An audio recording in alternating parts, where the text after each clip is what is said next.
பார்த்திங்கன்னா குழம்பு வந்து நல்லா கொதிச்சிருச்சு. இப்போ நம்ம வந்து கழுவி வச்ச மீனை வந்து அதுக்குள்ளே போட்டுடலாம்.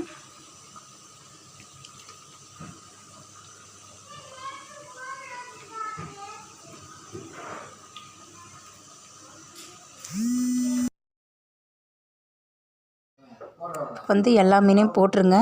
மீன் போட்டு ஒரு 5 நிமிஷம் கொதிச்சா போதும், மீன் நல்லா வெந்துடும்.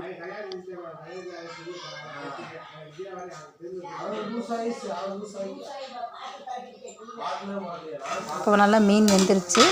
இப்போ சுவையான மீன் குழம்பு ரெடி. இதே மாதிரி நீங்கள் செஞ்சு பாருங்கள். இந்த வீடியோ உங்களுக்கு பிடிச்சிருந்தா லைக் பண்ணுங்கள், ஷேர் பண்ணுங்கள், சப்ஸ்கிரைப் பண்ணுங்கள். தேங்க்யூ. இப்போ மீன் குழம்பு ரெடி.